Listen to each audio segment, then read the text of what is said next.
Well, let's now bring in founder and executive director, Live Abundantly, Dr. Amma Onyerima.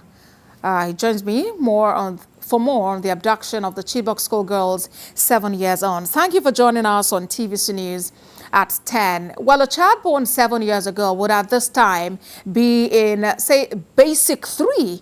It shows how much time these girls have been away from the family and from what the future should actually hold for them. What is the reaction to how we have managed the situation?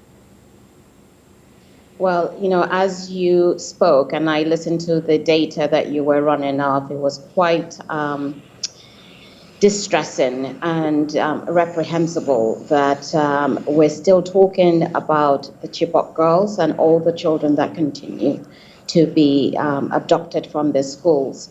We've always wanted to believe that being at home and being at school should be the safe places for children, and to know that they're being removed from what is considered a safe place is very troubling.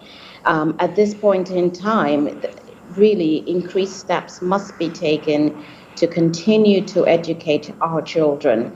Having the children removed from school or closing down the schools doesn't really help, because we're going to end up with a generation of children that have lost out on learning.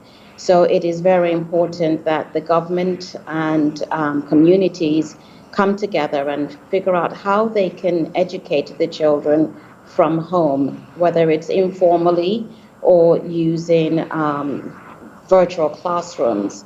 But for them to lose out on education is very troubling. Now, for those that have been rescued and those that are still in captivity, I am very concerned about their psychological well-being. And, what happens is the children come home, the parents are afraid, the children are afraid, they don't go back to school. Some end up getting married at a very young age, which goes back to child marriage. And others just don't have a chance to thrive.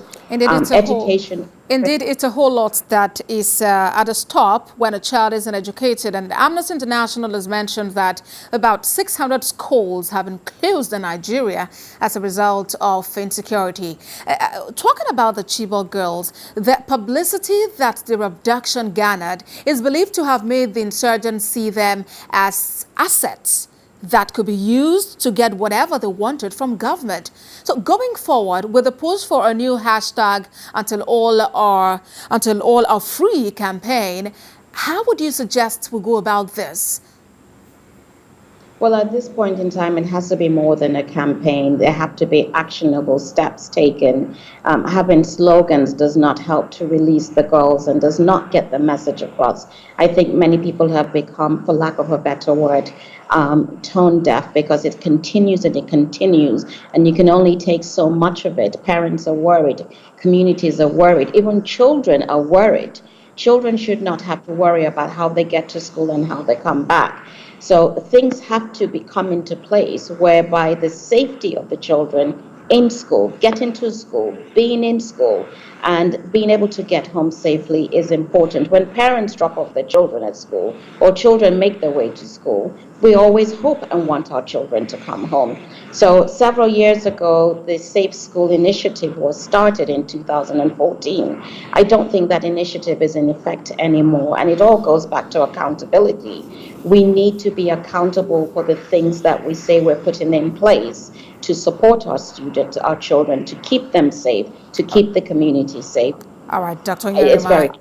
It's a great way to end the conversation. Founder and Executive Director, Live Abundantly, Dr. Amma Onyerima. Thank you for joining us on TVC News at 10. Thank you for having me.